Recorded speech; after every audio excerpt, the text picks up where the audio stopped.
ನಮಸ್ತೆ ರೈತ ಬಾಂಧವರೇ, ನನ್ನ ಹೆಸರು ರಾಜೇಶ್. ನಾನು ಐಸಿಎಲ್ ಕಂಪನಿಯಲ್ಲಿ ಪ್ರಾದೇಶಿಕ ಕೃಷಿ ವಿಜ್ಞಾನಿಯಾಗಿ ಕೆಲಸ ಮಾಡ್ತಾ ಇದ್ದೀನಿ. ನಾನು ಈ ದಿನ ನಿಮಗೆ ದ್ರಾಕ್ಷಿ ಬೆಳೆಯ ಸಲಹೆಯನ್ನು ಕೊಡ್ತೀನಿ. ಡಿಸೆಂಬರ್ ಮತ್ತು ಜನವರಿ ತಿಂಗಳಲ್ಲಿ ನಿಮಗೆ ನಾನು ಒಂದು ಹಂತವಾಗಿ ಒಂದು ಸಲಹೆಯನ್ನು ಕೊಡ್ತಾ ಬಂದಿದ್ದೆ. ಕಳೆದ ಸಂಚಿಕೆಯಲ್ಲಿ ನಾನು ನಿಮಗೆ ನ್ಯೂಟ್ರಿವಂಟ್ ಫ್ರೂಟ್ ಈ ಒಂದು ಇದ್ರ ಬಗ್ಗೆ ಒಂದು ಸ್ಪ್ರೇ ಫೋಲಿಯರ್ ಗ್ರೇಡ್ ಬಗ್ಗೆ ಸಲಹೆಯನ್ನು ಕೊಟ್ಟಿದ್ದೆ, ದ್ರಾಕ್ಷಿ ಬೆಳೆಗೆ ಯಾವ ಟೈಮಲ್ಲಿ ಉಪಯೋಗಿಸ್ಬೇಕು ಅಂತ. ಈಗ ಅದರ ಮುಂದುವರಿದ ಭಾಗವಾಗಿ ನಾನು ಈ ದಿನ ನಿಮಗೆ ಒಂದು ದ್ರಾಕ್ಷಿ ಬೆಳೆಯಲ್ಲಿ ನೆಕ್ಸ್ಟ್ ಈಗ ಏನು ಮಾಡಬೇಕು ಅನ್ನೋದನ್ನ ಒಂದು ಸಲಹೆಯನ್ನು ಕೊಡ್ತಾ ಇದ್ದೀನಿ. ಸೊ ಈಗ ನಾವೆಲ್ಲ ಒಂದು ನೋಡ್ತಾ ಇದ್ರೆ ದ್ರಾಕ್ಷಿ ಒಂದು ಪ್ರೂನಿಂಗ್ ಆಗಿ ಸುಮಾರು 50-60 ದಿನಗಳನ್ನ ದಾಟಿದೆ ಅಂತ ಅನ್ಕೊಂಡಿದ್ದೀನಿ ಒಂದು ಸ್ಟೇಜಲ್ಲಿ. ಸೊ 60 ದಿನ ದಾಟಿದ ನಂತರ ನಾವು ನೋಡ್ತಾ ಇರ್ಬೋದು, ಈಗ ಒಂದು ಬಂಚ್ ಫಾರ್ಮೇಷನ್ ಆಗಿ ಕಾಯಿಗಳು ಡೆವಲಪ್ ಆಗ್ತಾ ಇರ್ತವೆ. ಈ ಒಂದು ಸಮಯದಲ್ಲಿ ನಾವು ಅತಿ ಹೆಚ್ಚು ಒಂದು ಪೊಟ್ಯಾಶ್ ಮತ್ತೆ ಫಾಸ್ಫರಸ್ ಇರುವಂತ ಒಂದು ಗೊಬ್ಬರಗಳನ್ನ ಕೊಡಬೇಕಾಗುತ್ತೆ. ಈ ಸಮಯದಲ್ಲಿ ನೈಟ್ರೋಜನ್ ಕಡಿಮೆ ಬೇಕಾಗುತ್ತೆ.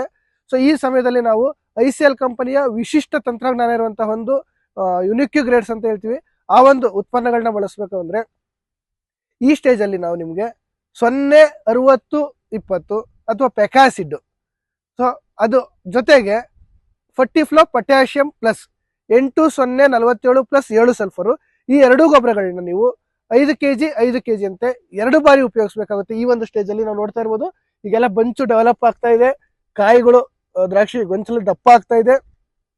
ಈ ಟೈಮಲ್ಲಿ ನಾವು ಫಾಸ್ಫರಸ್ ಪೊಟ್ಯಾಶ್ನ ಕೊಡಬೇಕು. ಸೊ ಈಗ ಪೆಕಾಸಿಟ್ ಅಂತ ಹೇಳಿದ್ನಲ್ಲ, ಅದು ಒಂದು ವಿಶಿಷ್ಟ ತಂತ್ರಜ್ಞಾನ ಅಂತ ಒಂದು ಗೊಬ್ಬರ. ಅದು 1 ಲೀಟರ್ ನೀರಿನಲ್ಲಿ 670 ಗ್ರಾಮ್ ಕರಗುತ್ತೆ. ಅಸಿಡಿಕ್ pH 2.2 pH ಇರೋಂಥ ಒಂದು ಉತ್ಪನ್ನ. ಸೊ ನೀವು ಕೊಟ್ಟಾಗ ಏನಾಗುತ್ತೆ ಅಂದ್ರೆ, ನೀವು ಮಣ್ಣಲ್ಲಿ ನೋಡ್ಬೋದು ಏನಾದ್ರೂ ಒಂದು ಕ್ಲೋರೈಡ್ ಅಂಶ ಅಥವಾ ಏನಾದ್ರೂ ಸೋಡಿಯಂ ಅಂಶ, ಕಾರ್ಬೋನೇಟ್ಸ್, ಬೈಕಾರ್ಬೋನೇಟ್ಸ್ ಹೆಚ್ಚಾಗಿದ್ದು, ಸೊ ಆ ಒಂದು ಪೋಷಕಾಂಶಗಳನ್ನ ತೆಗೆದುಕೊಳ್ಳಕ್ಕೆ ಸಾಧ್ಯ ಆಗ್ತಿರಲಿಲ್ಲ ಗಿಡಕ್ಕೆ. ಅದನ್ನೆಲ್ಲ ನ್ಯೂಟ್ರಲ್ ಮಾಡಿ ಒಂದು ಅತಿ ಹೆಚ್ಚಿನ ಪೋಷಕಾಂಶಗಳನ್ನ ಲಭ್ಯತೆ ಆಗೋ ತರ ಮಾಡುತ್ತೆ.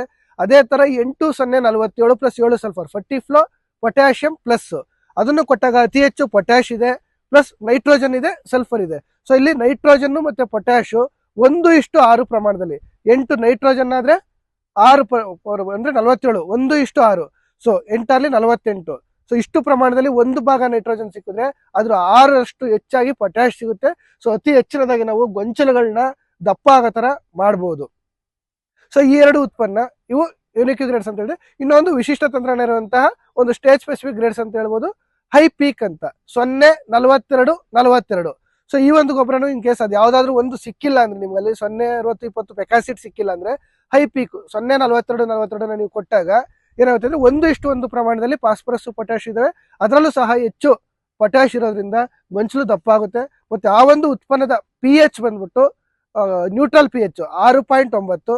ಸೊ ಅದನ್ನ ನೀವು ಎಲ್ಲಾದ್ರೂ ಅಸಿಡಿಕ್ ಕಂಡೀಷನ್ಸ್ ಸಾಯಿಲ್ ಅಲ್ಲಿ ಜಾಸ್ತಿ ಇದ್ರೆ, ಮತ್ತೆ ಏನಾದ್ರು ಅಸಿಡಿಕ್ ವಾಟರ್ ಇದ್ರೆ ಅಂತ ಒಂದು ಕಂಡೀಷನ್ ಅಲ್ಲಿ ಅದನ್ನು ಕೊಡ್ಬೋದು. ದಯವಿಟ್ಟು ಹೇಳಿದ್ನಲ್ಲ, ಈ 3 ಗೊಬ್ಬರಗಳಲ್ಲಿ ನೀವು ಲಭ್ಯತೆ ಇರೋದ್ರ ಆಧಾರದ ಮೇಲೆ, ಸೊ ಫರ್ಟಿಫ್ಲೋ 8047 ಮತ್ತೆ ಪೆಕಾಸಿಡ್ ಅವೆರಡು 5 kg ಮತ್ತೆ 0-44-44ನ 5-10 kgನ 1 ಎಕರೆಗೆ ಕೊಡೋದ್ರಿಂದ ನಾವು ಅತಿ ಹೆಚ್ಚಿನ ಉತ್ತಮವಾದಂತಹ ಒಂದು ಇಳುವರಿಯನ್ನ ಪಡಿಬಹುದು. ಒಂದು ಇಳುವರಿಯಲ್ಲಿ ಒಂದು ಗುಣಮಟ್ಟನ ನೋಡ್ಬೋದು, ಮತ್ತೆ ಎಲ್ಲ ಕಂಪೇರ್ ಮಾಡಿದ್ರೆ ಬೇರೆ ಒಂದು ಇದಕ್ಕಿಂತ ನಾವು ಹೆಚ್ಚಿನ ಇಳುವರಿಯನ್ನ ಪಡೆಯಬಹುದು. ದಯವಿಟ್ಟು ರೈತ ಬಂದರು ಈಗ ಒಂದು ಹೇಳಿದನ್ನ ದಯವಿಟ್ಟು ಅನುಸರಿಸಿ ಒಂದು ಉತ್ತಮ ಗುಣಮಟ್ಟದ ಇಳುವರಿಯನ್ನ ಪಡೀರಿ ಅಂತ ಹೇಳ್ತಾ ಇದ್ದೇನೆ. ಧನ್ಯವಾದಗಳು.